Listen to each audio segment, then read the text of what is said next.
Alô, amigos do Urbano! Começa agora o podcast que relembra os momentos mais marcantes da história do Santos Futebol Clube. Eu sou o Vinícius Cabral e estou aqui com ele, como sempre, Fernando Ribeiro. Fala, Fernando, meu chapa, tudo certo? Tudo bem? E muito feliz a gente vai falar hoje sobre uma das páginas mais legais da história do Santos Futebol Clube. Sim, isso porque no dia 17 de novembro o Santos vai comemorar os 85 anos do primeiro título do Campeonato Paulista. A gente vai falar no programa de hoje do histórico título do Paulistão de 1935 e teremos a ajuda do pesquisador Wesley Miranda, já é nosso sócio aqui praticamente, né? Ele vai falar algumas coisas dessa maravilhosa campanha. E, Fernando, antes de começar o episódio de hoje, já quero lançar a braba aqui, como dizem os jovens. Paulistão vale muito, cara.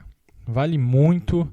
Eu queria ter sido campeão paulista este ano, eu queria ter sido campeão paulista no ano passado, quero ser campeão paulista no ano que vem. Todo título é bem-vindo, ainda mais o primeiro título da sua história, né?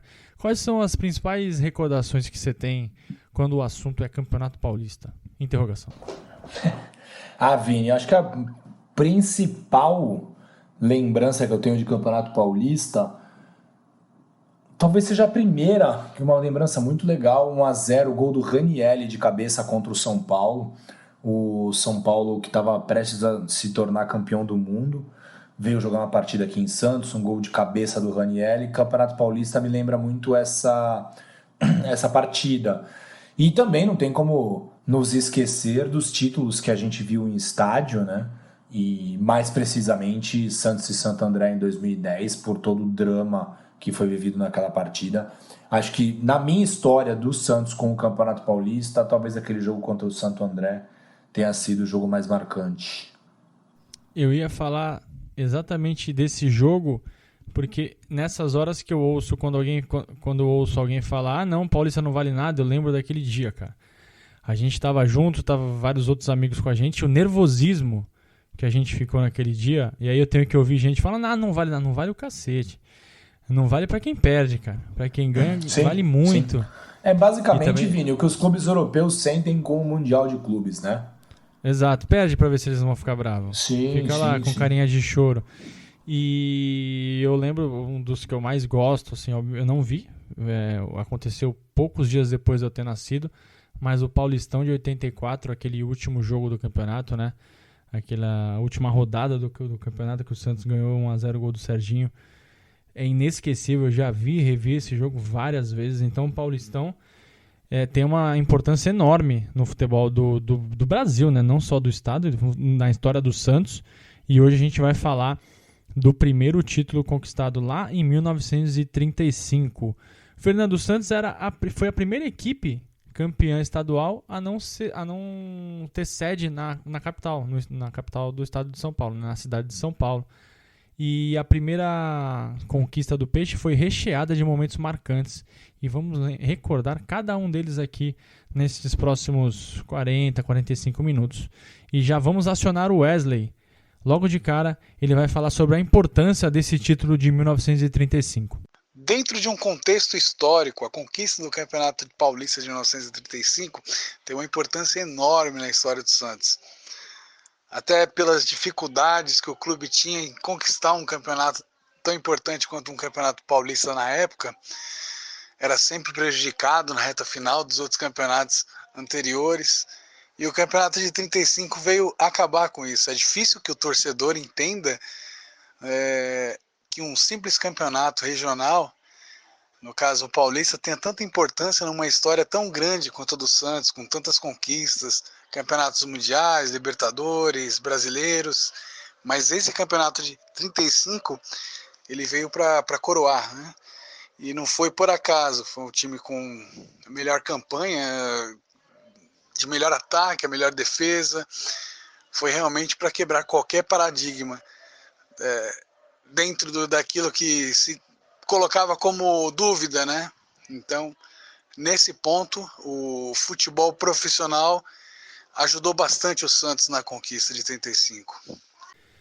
Em 35, o Santos entrou no campeonato sem qualquer tipo de badalação e nem era apontado como um dos favoritos ao título. Isso porque depois de 3 campanhas marcantes nos anos de 27, 28 e 29, quando foi vice-campeão, inclusive com a arbitragem impedindo o título, o Santos vinha de modestas participações no certame estadual. Em 33 terminou em 5º lugar, 12 pontos atrás do Palestra Itália, que é o Palmeiras de hoje. No ano seguinte foi novamente 5º, novamente 12 pontos atrás, de novo Palestra campeão. E o Santos já não contava mais com os grandes jogadores que marcaram a época, né? Na década de 20, como o Atier, Siriri, o Camarão, o Feitiço, o Omar e também o Evangelista. Só que novos nomes comandavam o ataque santista, como o Moran, o Nicolau Moran, da Chácara Nicolau Moran, histórica Chácara do Santos, Raul Cabral, que não tem parentesco comigo, talvez tenha, mas eu acho que não tem, Saci, e o Mário Pereira, que tem um dos melhores apelidos da história, que é o Perigo Loiro. E no gol, o Ciro Portieri, apelidado de Gato Preto, assumiu a camisa número 1. O Gato Preto tem uma participação muito relevante nessa campanha. O técnico do time era o Bilu, o ex-zagueiro do Santos, integrante da equipe 3 vezes vice-campeã dos anos 20. E eram outros tempos, né? E a única competição oficial disputada pelo Peixe era o Campeonato Paulista. Desta forma, o primeiro semestre inteiro foi destinado apenas a amistosos. Foram 15 jogos antes da estreia no Paulistão, que começou exatamente no dia 2 de junho de 1935. Isso, Vini, poucos dias antes do debut do Santos no campeonato, o time excursionou pelo Rio Grande do Sul, um fato que acabou gerando crítica entre os torcedores. Afinal, poderia gerar cansaço nos atletas. E a gente não pode se esquecer, né? Estamos em 1935 e cruzar os 1.129 quilômetros que separam Santos de Porto Alegre não devia ser nada fácil. Lá na excursão que o Santos fez por terras gaúchas, o Peixe fez 5 jogos contra Internacional, Grêmio, Seleção Gaúcha, Novo Hamburgo e Rio Grandense. Ganhou 2, perdeu 2 e empatou 1. Já de volta à Vila Belmiro, o Santos estreia no Paulistão de 1935 com o pé direito, batendo o Palestra Itália, que é o atual Palmeiras, por 1-0. O gol da vitória foi marcado por Raul Cabral, aos 33 minutos de jogo. O avante santista recebeu um belo passe de Moran, driblou o zagueiro Carneira e tocou na saída do goleiro Aimoré. E só pra gente lembrar, Vini, o goleiro palestrino Aimoré ficou muito mais famoso depois de pendurar as luvas. Afinal, ele virou um treinador de imenso sucesso, que inclusive treinou o Santos Futebol Clube e foi o comandante da seleção brasileira na conquista do bicampeonato mundial no Chile em 62, já com o nome de Aimoré Moreira. Com a vantagem no placar, o time santista recuou em demasia para segurar o marcador e garantiu os primeiros 2 pontos. Naquela época, a vitória dava 2 pontos ao vencedor. Então o Santos garantiu esses 2 pontos contra um dos adversários mais fortes do campeonato e, lembremos, atual bicampeão.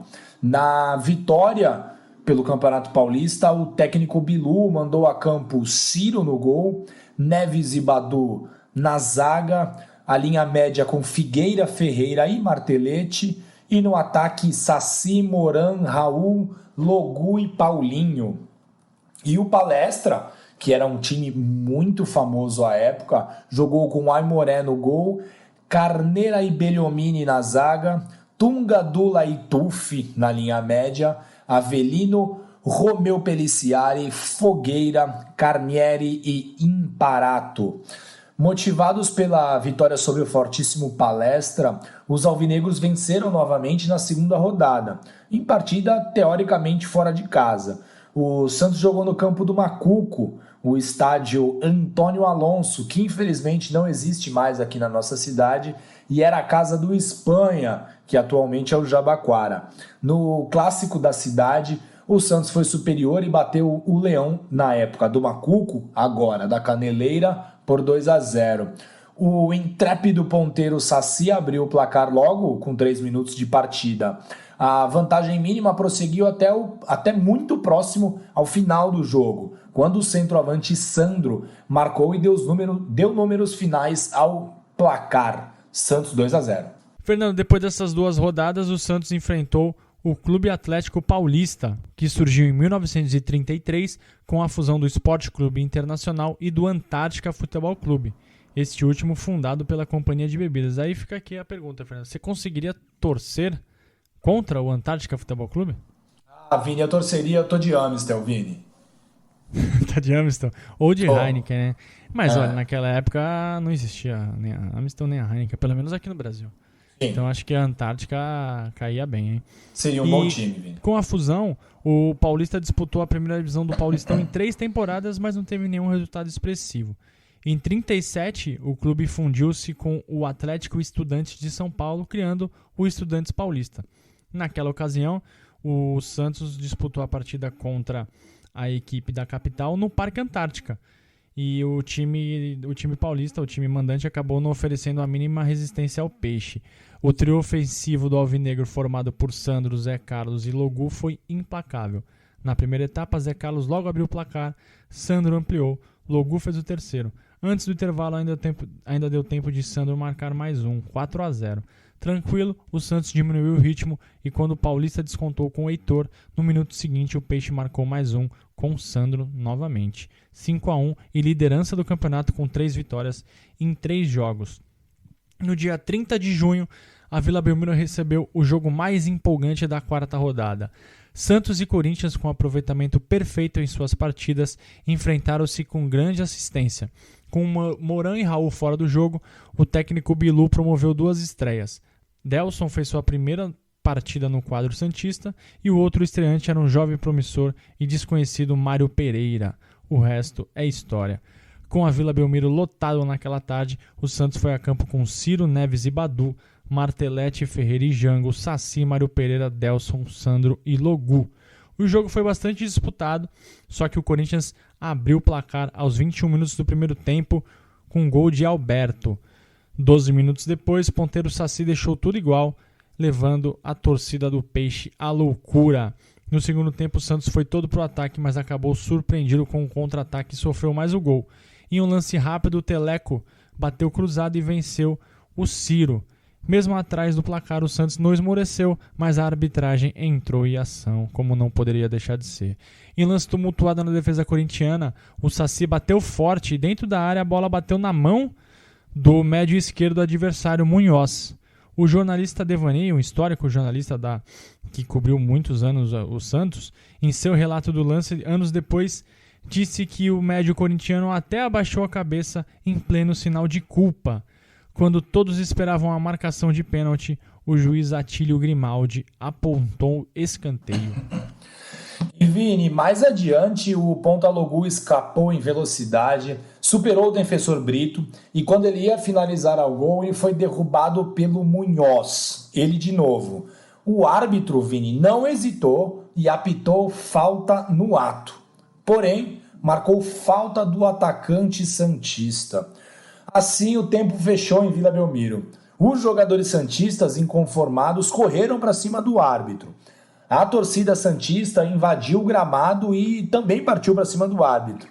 Os jogadores do Corinthians, Vini, também correram para cima do árbitro, mas para defendê-lo. Afinal, ele estava fazendo um ótimo trabalho, né? E a polícia presente em Urbano Caldeira entrou em ação e aí o pau comeu.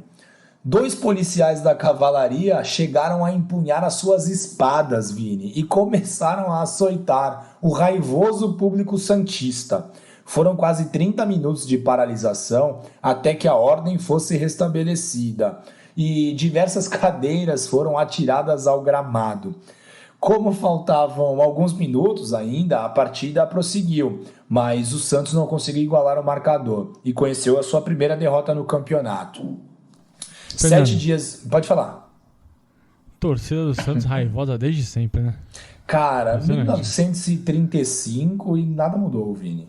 85 anos depois, nada mudou. E não tinha câmera pra pegar quem jogou a cadeira no gramado, então era uma festa, né? E ninguém ia se caguetar também, né, Vini?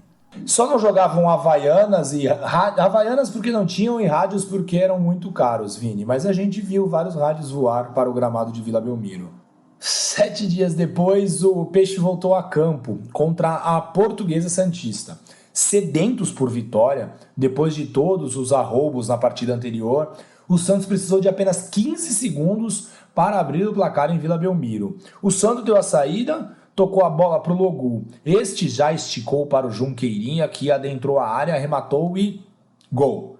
O ponta esquerda Junqueirinha fazia sua estreia, Vini, com a camisa alvinegra. E com 15 segundos, vestindo o manto santista, já colocou a bola para dentro das redes. Atordoada, a Briosa levou mais um golpe aos 17 minutos, quando o Mário Pereira marcou mais um.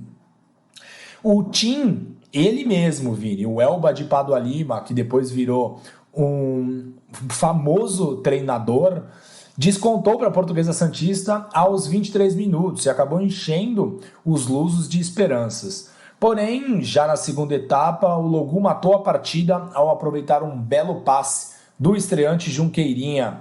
No último compromisso santista no primeiro turno, o retorno de um velho conhecido, um já veterano Araquém Patusca, regressou ao clube depois de 5 anos de afastamento. Era a experiência que faltava ao jovem time santista. Em 28 de julho, Santos e Juventus se enfrentaram no estádio Conde Rodolfo Crespi, lá na Rua Javari, Vini. Histórico, hein? Histórico estádio com muita história. Anos depois, o Santos, Pelé fez um dos seus gols mais bonitos e um estádio talvez mais charmoso, não vou dizer do Brasil, porque tem a Vila Belmiro, mas mais charmoso da cidade de São Paulo.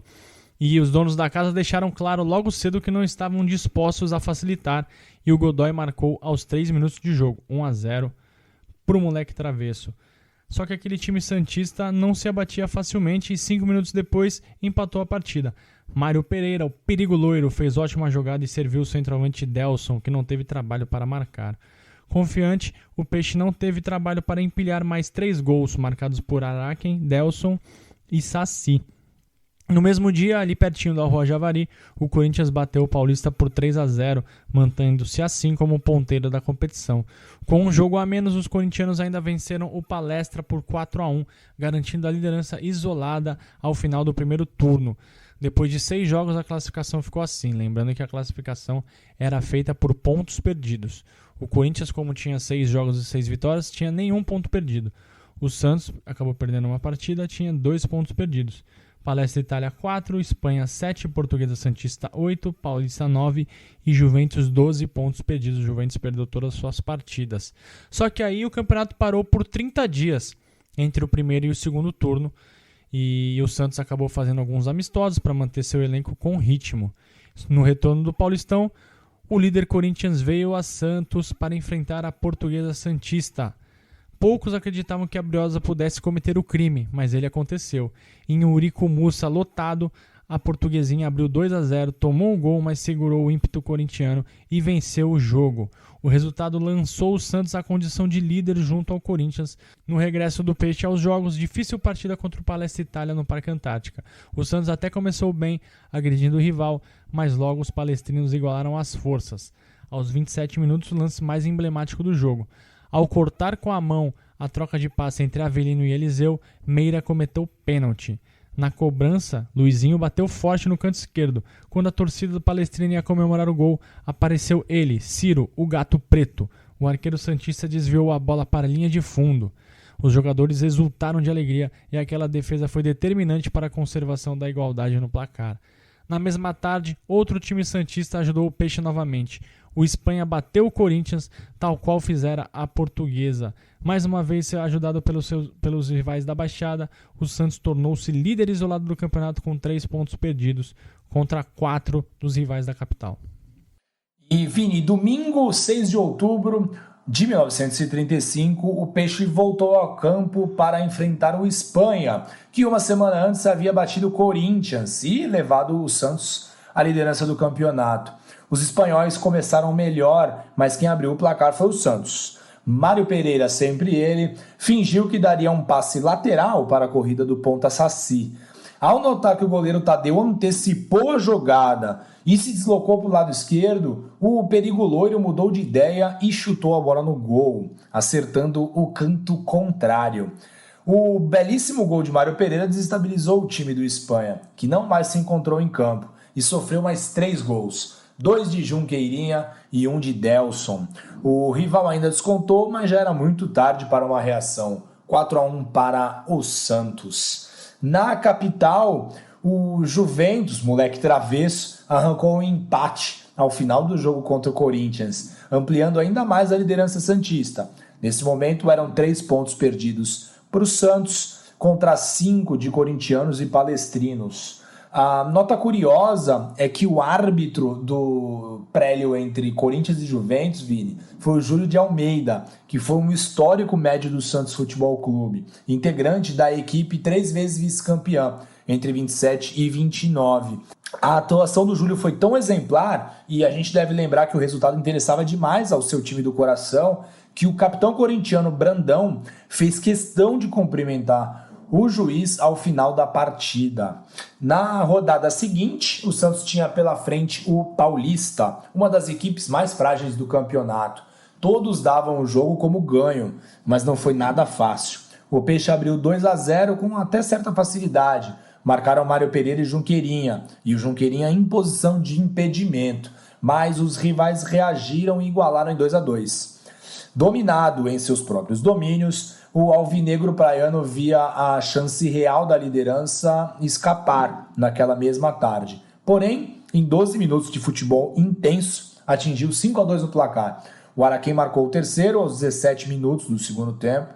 O Delson marcou no minuto seguinte e aos 29 o Mário Pereira fechou o marcador.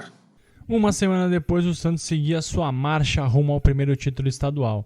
O rival era bastante conhecido, a Portuguesa, que fica, para quem não é de Santos, o estádio do Santos, a Vila Belmiro e o estádio da Portuguesa Eurico Mursa, eles são separados por um canal. Eu não vou saber com exatidão a metragem, mas fica a uns 200 metros, né? Uns 200, 300 metros no máximo. São coladinhos. A posição na tabela dava como garantida mais uma vitória do alvinegro, mas o futebol não segue regras tão lógicas assim. Araquém marcou logo no começo, mas antes dos 15 minutos iniciais, a Briosa já tinha estabelecido a igualdade com um gol de Gildo. Aos 29, Junqueirinha colocou o Santos em vantagem. 3 minutos depois, Mário Pereira fez mais um. Certo de que mais uma vitória estaria em marcha, o Santos relaxou. E a bola pune, como diria o sábio que nem tinha nascido nessa época. Com 2 jogadas bem trabalhadas, a Briosa foi buscar o resultado e empatou em 3-3, com gols de Cruz e Tim. Tropeço santista, diminuição da vantagem em relação aos rivais. Santos 4 pontos perdidos, Corinthians 5, Palestra 6. Tudo aberto para a reta final do campeonato. No dia 10 de novembro, o penúltimo estágio antes do fim do campeonato, em Vila Belmiro, o Santos recebeu o Juventus. Como o Corinthians venceu o Paulista por 5-1, mesmo que vencesse, o Santos ainda não garantiria o tão esperado título. Nervosos por conta da glória que se aproximava, os santistas jogaram uma de suas piores partidas em todo o certame. Lembrando que o Juventus vinha com uma campanha bem ruim no primeiro turno. O nervosismo foi transmitido aos torcedores, que em algumas ocasiões tentaram invadir o gramado para contestar as decisões do árbitro Tomás Cicarelli. Antes do intervalo, o Juventus abriu o placar. Drama na Vila Belmiro. Na segunda etapa, o Santos voltou decidido a mudar o comportamento e um gol do Saci logo aos 2 minutos foi preponderante. Pouco tempo depois, uma confusão na área juventina, com um imenso bate-rebate, deixou o Junqueirinha livre. Ao invés de tentar o chute, o ponta tocou de cabeça e virou o placar. Festa total em Vila Belmiro. O jogo prosseguiu com o Santos jogando mal, mas fazendo o suficiente para vencer a partida. Faltava apenas um obstáculo, talvez o mais difícil de todos. E Vini, o jogo Santos e Corinthians era o último jogo do Peixe no campeonato. O rival, por sua vez, teria ainda mais o confronto diante do Palestra Itália. Com isso, o cenário para o último jogo do Santos era o seguinte: vitória santista ou empate, título confirmado. Em caso de derrota, o Corinthians garantiria o título ao bater o Palestra Itália. Com isso, o cenário para o último jogo do Santos era o seguinte: vitória santista ou empate dava o título para o Santos. Caso o Santos perdesse, o Corinthians ganharia o título ao ganhar do Palestra. E, caso o Santos perdesse, o Palestra faria um jogo de desempate contra o Santos se ganhasse do Corinthians na última rodada. O elenco santista era bastante modesto em relação aos rivais. Para se ter uma ideia, Vini, a folha de pagamento do Santos somava mais ou menos 8 mil cruzeiros mensais, enquanto a folha de pagamento do Palestra e do Corinthians girava em torno de 20 mil cruzeiros por mês. E o Raul, que havia sido rebaixado ao segundo quadro por problemas disciplinares, e aí fica a fofoca, Vini, dizem que ele gostava muito da vida noturna de Santos, o Raul foi integrado ao time titular. Santos é muito boa. Imagina em 35 como é que era, Vini, devia ser muito melhor. Senhora.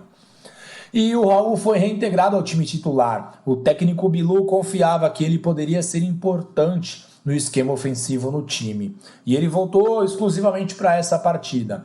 O trem que levou o time do Santos a São Paulo, pela linha da São Paulo Railway, partiu às 8 horas e 15 minutos. O primeiro trem especial levou a delegação santista, mas tantos outros foram necessários para conduzir toda a torcida do Santos ao Planalto. Muitos outros torcedores subiram a Serra do Mar de carro. Alguns, Vini, nem sabiam as regras do futebol ou tinham acompanhado uma partida do Santos sequer, mas era o time da cidade na busca pelo título. Todo santista, naquele dia 17 de novembro de 1935, era Santos. Chegando em São Paulo, a delegação seguiu ao Palace Hotel, que fica em São Paulo, na rua Florencio de Abreu. Lá, almoçaram e repousaram até as 14 horas. Quando partiram rumo ao Parque São Jorge, no estádio corintiano. Nas arquibancadas, algumas fontes citam que cerca de 6 mil santistas estavam presentes. E era uma época, devemos lembrar, onde os torcedores não precisavam ser separados para poder se manter a ordem. E naquela tarde mágica da história do Santos, o técnico Bilu mandou a campo Ciro no gol, Neves e Agostinho na defesa, Ferreira, Martelete e Jango na linha média e o quinteto de ataque formado por Saci, Mário Pereira, Raul Cabral, Araquém e Junqueirinha. Quando entraram em campo, os torcedores do Santos foram saudados pelos santistas presentes ao estádio e certamente sentiram-se um pouco mais perto da Vila Belmiro. Esse é um daqueles jogos que valeria a pena ter uma máquina do tempo e assistir, né? Porque o inexorável da vida, né, Vini? Inexorável da vida. O invasão do Santos, 6 mil pessoas, hoje em dia a gente nem pode ir em jogo contra e dizem que tinha estado de 30 mil pessoas na Fazendinha, Vini. Então, hoje em dia a gente não consegue ver jogo no campo do rival, né? Por conta das leis, das regras. Então 6 mil torcedores subiram a serra. O clima devia estar espetacular. E o Corinthians jogou com José, Jaú e Carlos, Brito, Brandão e Munhoz, Teixeira, Carlito, Teleco, Alberto e De Maria. O técnico era o Amilcar Barbui. E o árbitro foi o Heitor Marcelino Domingues. O Heitor, ainda hoje o maior artilheiro da história do Palmeiras, com 315 gols. Forçado a jogar no ataque pela necessidade da vitória, o Corinthians começou à frente, mas o Santos defendia-se com segurança. No lance mais perigoso da primeira etapa, Teixeira acertou um belíssimo chute de fora da área. Boa parte da torcida presente gritou gol, mas o goleiro Ciro desviou para escanteio. Em lance magistral, minutos depois, o atacante santista Raul mandou o couro às redes, mas o gol foi anulado. Raul tocou a bola com a mão antes do chute. Aos 33 do primeiro tempo, Araquém recebeu na intermediária adversária. Com a bola dominada, o famoso atacante deu uma finta seca em Brito e olhou, viu o Junqueirinha na ponta esquerda desmarcado e já em velocidade. Alguns lances do futebol são óbvios, só que o Araquém era muito craque. Então, o craque ele sempre pensa 1 ou 2 segundos na frente de todos. O óbvio era que o Araquém jogasse a bola na esquerda, e o experiente zagueiro Jaú, um dos melhores jogadores da posição, se antecipou e foi lá fazer a cobertura na região do campo. Só que aí o craque santista mostrou que era realmente um craque. Ele deu um leve giro de corpo, mudou rapidamente a posição e tocou para Raul. O Raul correu pelo centro do ataque. E até dizem as fontes da época dizem que o Araquém deu aquele gritinho: vai, Raul!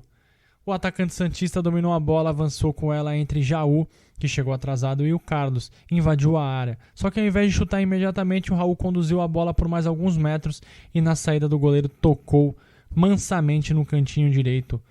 E o mais legal disso tudo, Fernando, além do gol, né, da explosão da torcida do Santos, foi que o Raul, dias depois, ele explicou o que ele sentiu ao chutar aquela bola e fazer aquele gol. Abre aspas pro Raul. Tive a impressão que o campo girava em torno de mim. Não sabia se devia andar, se ficava parado ou se corria. Fiquei completamente tonto de alegria, disse o atacante para a Gazeta Popular. Gol do Santos, 1-0, silêncio na maioria da fazendinha. E Vini, na volta do intervalo, o Corinthians partiu ainda mais para o ataque, só a vitória interessava a eles. Ao Santos, restava se fortalecer na defesa e tentar um contra-ataque para matar a partida. Enfim, de tanto tentar, uma hora o Peixe conseguiu. Eram 19 minutos jogados quando o zagueiro Neves mandou a bola para o campo adversário. O Brandão, do Corinthians, tocou a bola de cabeça, tentando acionar um de seus companheiros no ataque. Então, o perigo loiro, Mário Pereira, interceptou o passe e esticou a bola em direção ao lado direito. O Raul subiu no alto para disputar a bola com o Jaú e, como ele foi mais rápido, ele conseguiu escorá-la para o meio da área. Na corrida, quem vinha, Vini? Vinha o Araquém Patusca e tinha que ser ele mesmo, né? De perna esquerda, o meia santista chutou muito forte, firme, sem a mínima chance para o goleiro do Corinthians. O gol marcado pelo Araquém tem um simbolismo imenso, né, Vini? Afinal de contas, ele liderou o Santos Futebol Clube em 3 vice-campeonatos paulista na década de 20. O gol fez explodir toda a torcida santista dentro do estádio. E eu fico imaginando como ele fez também explodir os torcedores santistas nas ruas da cidade de Santos. Com 2-0 no placar, um grupo de torcedores presentes ao estádio não quis nem saber de esperar acabar a partida e abriu uma faixa na arquibancada da Fazendinha com os seguintes dizeres: Salve Santos Futebol Clube, campeão paulista de 1935. Hoje em dia as pessoas iam dizer que zica, né, Vini? Não pode nem gritar gol antes, que dirá abrir uma faixa de campeão com 19 minutos da segunda etapa. Mas enfim... Na verdade, hoje em dia, Fernando, não pode nem gritar gol, né? Então, cara, não pode louquinho gritar. Pra anular. Eita, então, mas enfim, em 1935 o grito de campeão estava entalado na torcida santista. O Santos, enfim, era campeão. Depois de quase 20 anos de espera, desde a estreia santista na competição, o Santos jogou a primeira edição do Campeonato Paulista em 1916, chegou, enfim, Vini, a nossa hora. No jornal A Tribuna, no dia seguinte ao título, um texto bem legal que a gente acabou extraindo lá do belíssimo site Acervo Histórico do Santos Futebol Clube. Abre aspas. Logo que os rádios anunciaram a vitória final, as ruas começaram a movimentar-se, como se qualquer coisa de anormal e estranho houvesse acontecido.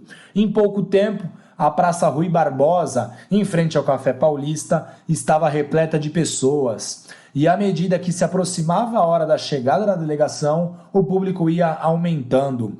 Tomaram-se preparativos para que a recepção fosse condigna. 2 bandas de música esperavam os campeões. Estenderam-se cartazes na Rua do Comércio, por onde deveriam passar os jogadores. De tudo se cuidou com carinho. Todos se interessavam pelo brilhantismo da chegada do Alvinegro. Não havia clubismo. Elementos de todos os grêmios se faziam representar na estação da Inglesa. Era uma vitória do Santos e da cidade de Santos. E, Vini, o Wesley Miranda, nosso grande amigo, também falou sobre o que a torcida santista queria aprontar lá no Parque São Jorge. Conta pra gente, Wesley. Com uma cara assim de revanche devido à derrota de 2-1 na Vila Belmiro, com a arbitragem muito contestada, lançou um olhar de desconfiança a todos. Reza a lenda que a boa parte dos torcedores que acompanharam o Santos Futebol Clube nessa grande decisão foram munidos de galões de gasolina para poder de alguma forma rechaçar alguma coisa, ameaçar, amedrontar. Então a ordem era colocar fogo no estádio do Corinthians caso não viesse com o título, né? E o Corinthians ainda com grandes chances, né? Porque o Santos tinha 18 pontos, o Corinthians tinha 15 e o Palestra tinha 16. Só que o Corinthians e Palestra ainda se enfrentariam na última rodada. Então o Corinthians tinha grandes chances, era só ganhar o jogo, ele ia para 17, ganhando do Palmeiras ele ia para 19, ficaria um ponto acima do Santos. Caramba, ainda bem que o Santos ganhou o jogo, né? Ainda bem que ninguém precisou queimar a fazendinha. Imagina o estrago que ia acontecer, a tragédia. Olha, eu não duvido que a torcida do Santos tem uns malucos aí desde a década de 30, hein? E na verdade, Vini, também era muita raiva acumulada por conta das atitudes da arbitragem na década de 20, né? Tiraram alguns títulos do Santos muito próximos. Alguns santistas até brincavam que nunca deixariam o Santos ser campeão paulista. Não, e devia ter muito combustível ali armazenado. A festa da torcida dos jogadores do Santos, que começou lá no Parque São Jorge, estendeu-se, obviamente, na viagem de volta. Relatos dizem que a festa na Estação da Luz foi grande e prosseguiu nas ruas do centro de Santos. Os torcedores foram recepcionar os jogadores que chegaram de trem. Os atletas foram arrancados dos vagões e carregados pela multidão. Pela primeira vez, um time não sediado na capital era campeão paulista.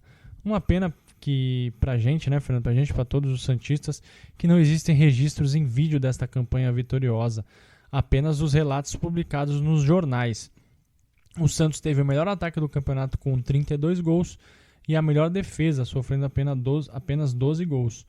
Os artilheiros foram Junqueirinha com 6 gols, Mário Pereira com 5, Saci, Sandro Delson e Araquém com 4, Raul e Logu com 2, Zé Carlos 1 gol. Passados 85 anos daquela magnífica tarde em São Paulo, fica aqui nossa homenagem, nosso agradecimento a esses jogadores que foram os primeiros da nossa história a sentir o doce sabor de um título estadual. E Fernando, para finalizar este episódio, vamos ouvir o que o Wesley tem a dizer sobre os jogadores que mais se destacaram nesta histórica campanha. Entre os principais destaques dessa campanha, a gente pode destacar o Junqueira com 6 gols, o artilheiro do time, né? O Mário Pereira, o perigo loiro, com 5 gols. Uma pena que ele tenha se contundido e tenha tido uma carreira tão curta, mas era promissor. Araquém, a volta do Araquém foi muito importante porque deu experiência, já era um jogador já carimbado, já no futebol até mundial, né? Já tinha tido prestígio até em jogos na França, já tinha sido bastante rodado, já conhecia bem a Vila Belmiro, mais do que ninguém. E a gente também tem que sempre realçar a importância do Ciro, o Gato Negro, o goleiro que definitivamente entrou na história do Santos, ganhando esse título. Era um goleiro que servia a seleção paulista na época e era muito importante também, foi muito importante. Ele garantiu a melhor defesa do campeonato, teve situações, grandes jogos destacados, de 12 jogos ele não foi vazado em 4, inclusive na grande decisão. Eu acho que esses são os principais destaques de um time, de um grupo, né? Um grupo de jogadores mais experientes, diferente do que o Santos já vinha feito nos anos 20, que era um grupo jovem, e esse era um grupo mais experiente. E, cara, a gente viu, né? Eu e você, né?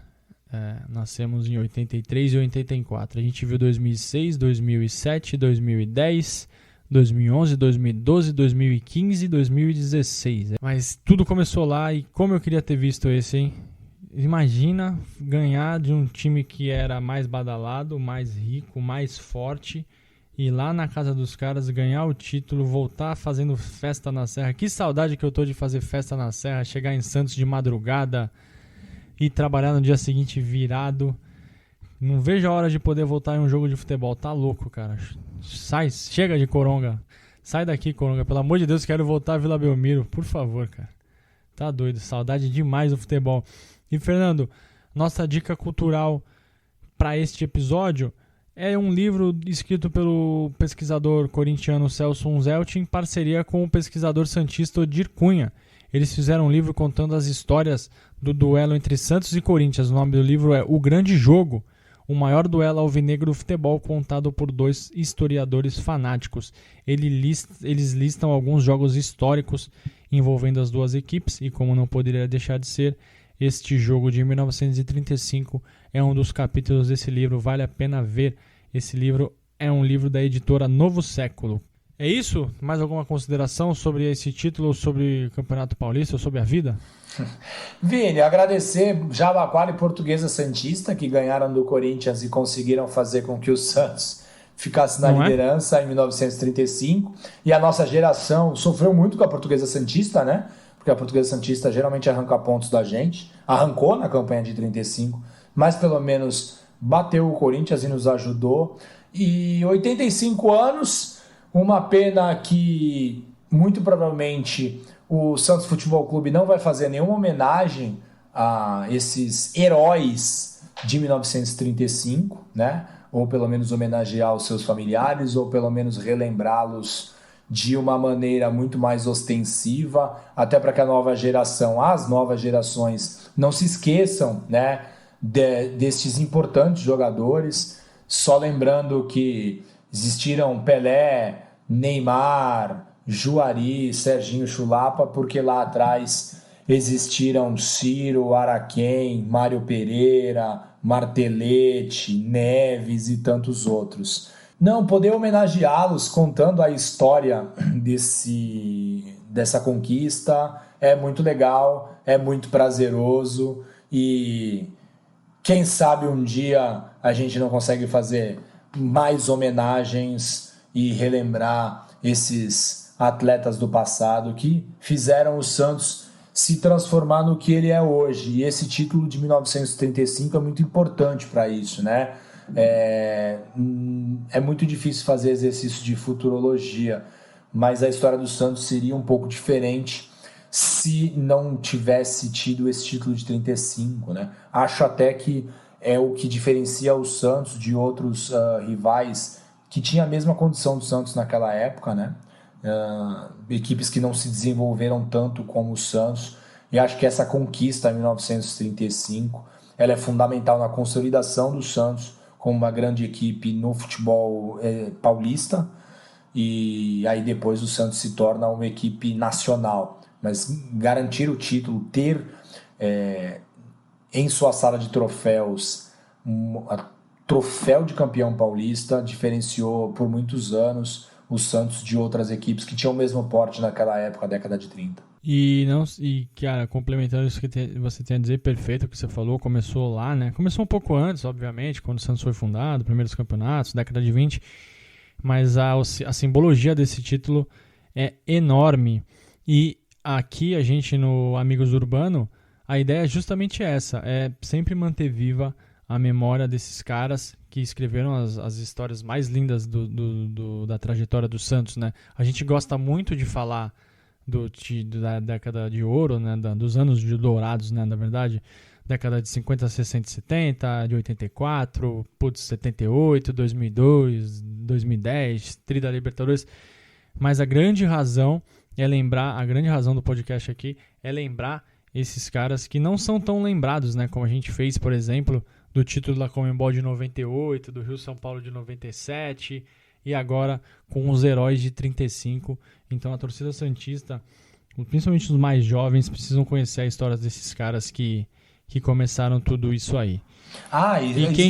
E Vini, se você é parente de algum jogador dessa geração de 1935, tem foto, tem informação, que seja a informação mais básica dessa equipe, manda pra gente. Pode ser foto, pode ser, olha, o tal jogador era meu tio, era tio dos meus pais, ele teve uma história tal.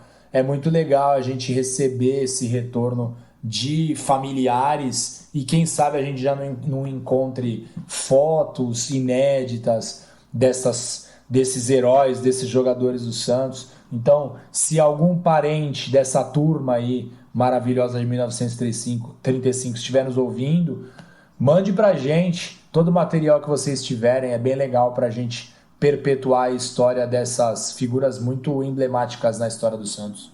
Se você é parente e está ouvindo e quiser entrar em contato, amigosurbano@gmail.com ou no Twitter e no Instagram, @amigosurbano. Se você não é parente e quiser só falar com a gente, estamos lá e será muito bem-vindo. Quem quiser ouvir nosso programa, estamos no Spotify, no Apple Podcasts, no Google Podcasts, no YouTube, no Castbox e na Radio Public. Valeu, Fernando, e até a próxima história. Valeu, Vini. Tchau, tchau. Valeu, pessoal.